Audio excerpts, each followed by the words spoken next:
saludo para los pregoneros, con todo mi corazón.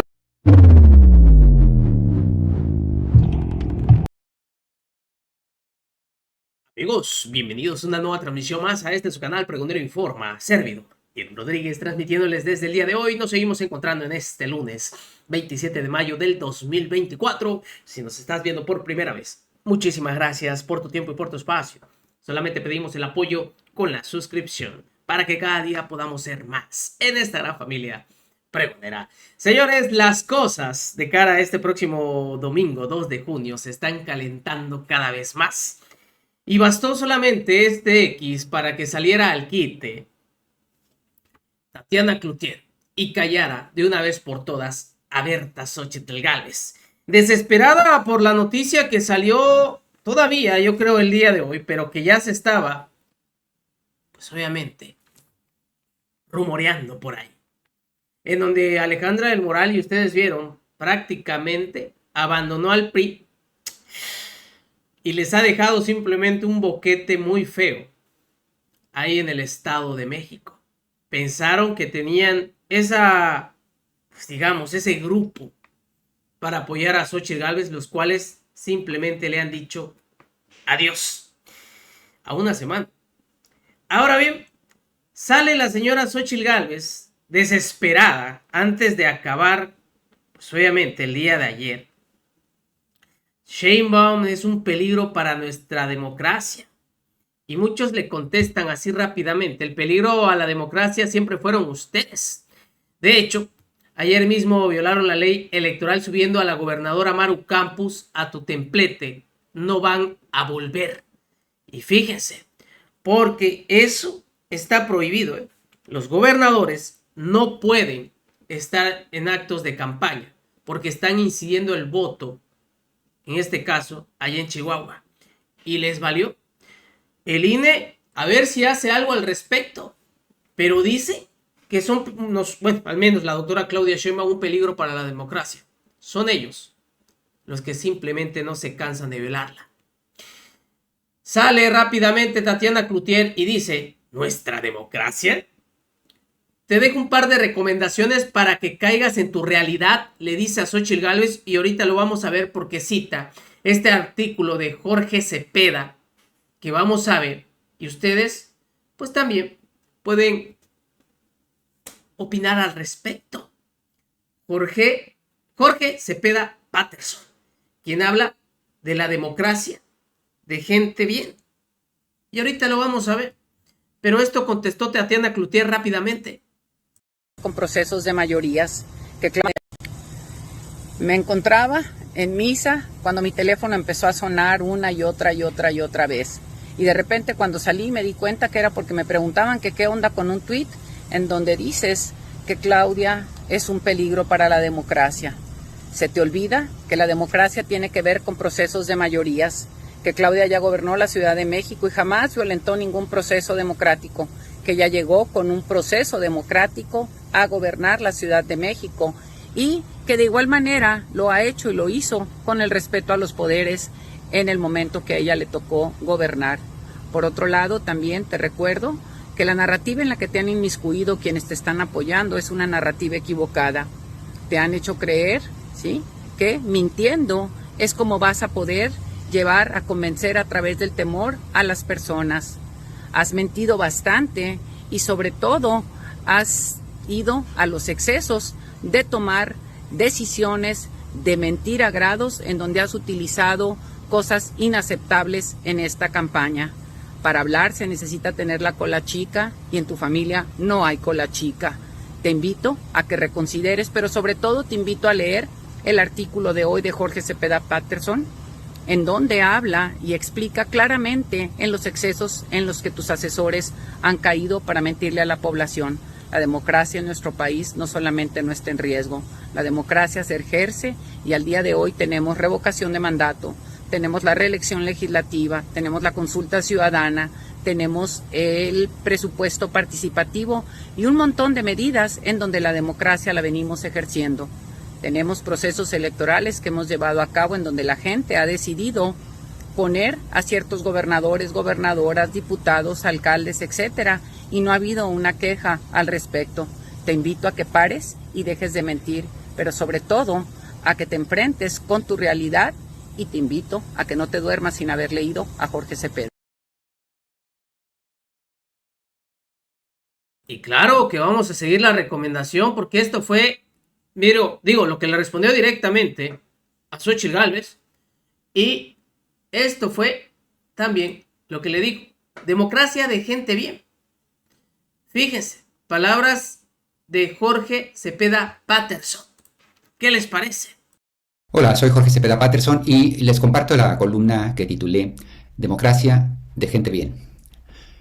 Y es: vota por la democracia, vota contra Morena, dicen los intelectuales críticos. Aseguran que los ciudadanos deben defender al orden democrático o condenarse a vivir en el despotismo.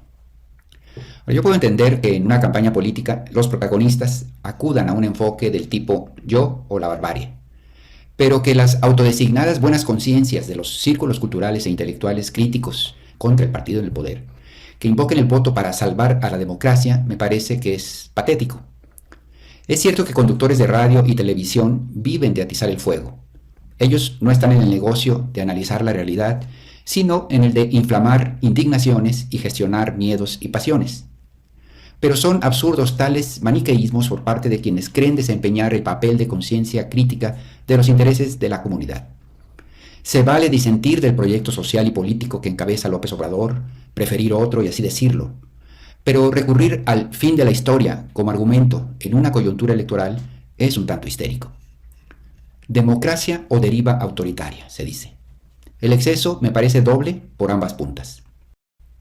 No es honesto hablar de democracia sin abordar los muchos saldos que el proceso de transición política deja de cara a las grandes mayorías empobrecidas en los últimos años. No voy a satanizarlo, porque sí produjo una alternancia formal y elecciones razonablemente libres, pero tampoco se puede glorificar el efecto legitimador que tuvo para gobiernos en los que imperó la corrupción. Es decir, acompañó sin problemas a un sistema profundamente desigual. ¿Democracia para quién, en todo caso? ¿Qué sentido tiene la red de comités de rendición de cuentas y de contrapoder tan cacareada, que no hicieron nada para lo que verdaderamente importaba a la mitad inferior del edificio social? ¿Por qué no les pareció un crimen inadmisible que el sistema desplomara el poder adquisitivo de los más pobres para hacer más rentable la vida de la mitad superior? ¿Qué hacían ellos para impedir la corrupción del gobierno de Peña Nieto, de los grandes negocios de sus camarillas o los excesos de sus gobernadores? Yo no digo que haya que suprimir a toda esta red de instituciones. En una sociedad más sana tienen una función que cumplir. Pero en un país que opera de manera tan desigual en favor de los privilegiados, da la sensación de que se abocó mayormente a los aspectos formales, pero no al fondo. Es decir, que sirvieron como ámbitos de negociación entre las propias élites, pero dejaron intocado el malestar de las grandes mayorías, lo cual termina siendo una manera de legitimar el orden vigente. En todo caso, defender acríticamente, sin crítica, tales instituciones como si fuesen el santo grial, es más propio de una actitud doctrinaria que de una conciencia crítica como la que se atribuyen los abajo firmantes.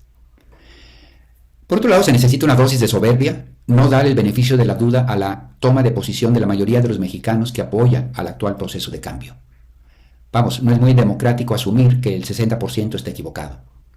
La única manera de sostener esa tesis sin rubor es atribuir tal apoyo a la demagogia de López Obrador, que los mantiene engañados, o de plano al oportunismo de los pobres empeñados en recibir unas dádivas. La opción vista así es terrible. O son imbéciles o son vendidos quienes apoyan a López Obrador. Y yo diría que ninguna posibilidad de atribuir a los campesinos, albañiles, vendedores ambulantes, jardineros, obreros y un larguísimo etcétera, la capacidad de observar su realidad, su relación con el mundo y entender qué les conviene o qué les hace justicia. ¿Por qué no habrían de preferir un gobierno que, con aciertos y desaciertos sí, pero ha conseguido aumentar su aportación en la composición del ingreso nacional? Si les atribuimos la habilidad para arreglar los motores del auto o la sabiduría para hacer brotar flores de nuestros jardines, por decir de alguna manera, ¿por qué asumir que son incapaces de votar por lo que les conviene? ¿Deriva autoritaria, despotismo? Otra vez es confundir forma y fondo, de manera oportunista. Puedo entender que les moleste los modos y la personalidad de Andrés Manuel López Obrador. Se vale, nadie es monedita de oro, y menos alguien que ha venido a contradecir, rompiendo muchas de las normas de etiqueta de la democracia de la simulación. Hay excesos verbales y usos instrumentales de la política para beneficiar a su corriente política, sí. En su discurso inaugural prometió que sería un presidente de todos los mexicanos y terminó siéndolo esencialmente para la base social que lo apoya y para las causas que permiten mantener su proyecto social y político en el poder. Pero no era eso lo que hacían los presidentes anteriores, solo que sin decirlo, con una diferencia enorme. En esta ocasión, en lugar de gobernar en beneficio prioritario de las élites y los sectores medios, que en conjunto representan un tercio de la sociedad, López Obrador ha intentado hacerlo, con aciertos y errores, insisto, de cara a las grandes mayorías que los gobiernos anteriores mantuvieron desatendidas.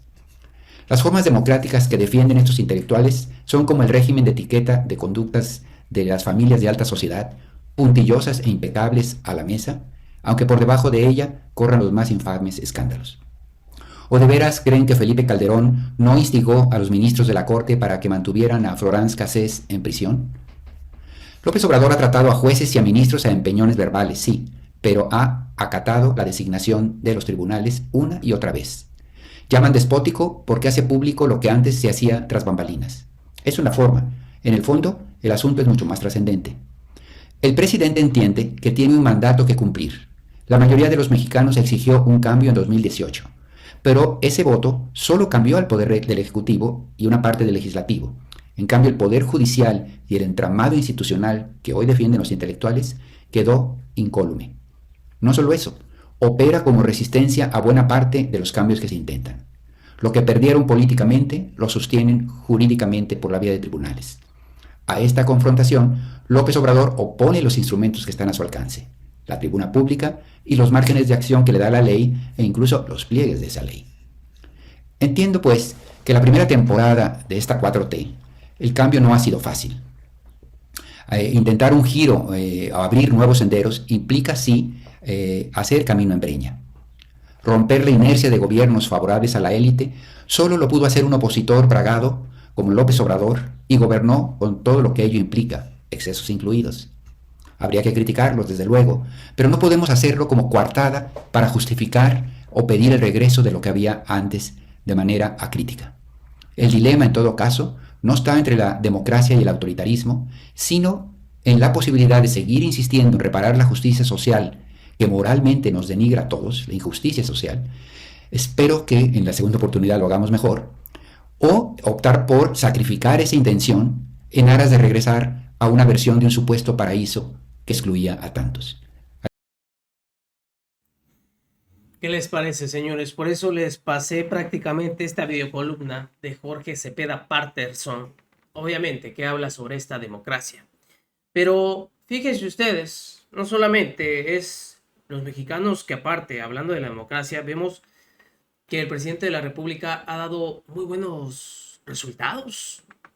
Tanto así que, aunque le duela a esta oposición, esto dicen en España del presidente López Obrador, comparándolo con su propio presidente allá. Esperados por una economía mexicana que le está dando un repaso en toda regla. Esperados por una economía mexicana que le está dando un repaso en toda regla a la economía española. Que se está focalizando en cuál es el plan de futuro. Que lleva AMLO 4 años marcando el camino de una economía que se recupere y que genere una reforma estructural suficiente como para impulsar a la economía mientras nosotros estamos aquí tomando el pelo. Mírate a AMLO. Mira lo que ha hecho en los últimos años. Mira cómo México nos ha pasado no como un cohete, sino como una nave espacial, como un camión. ¿Por qué? Porque se ha preocupado de verdad dar ese dinero al bolsillo del contribuyente alrededor de reformas estructurales que permitiera de verdad hacer crecer a la economía mexicana. Aprende de México.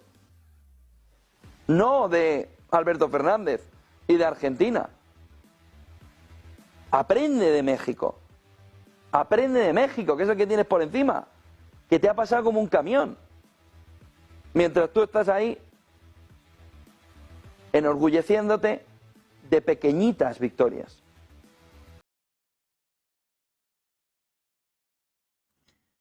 Pues para que vean ustedes, señores, para que vean nada más. A nada estamos de estas elecciones. Y ya sabemos por quién vamos a ir a votar, ¿verdad? Nos vemos, que sigan pasando un excelente día. Servidor Kim Rodríguez, transmitiéndoles desde su canal. Recuerden, la información está ahí. Y depende de todos nosotros el pregonarla. Nos vemos. en una siguiente emisión.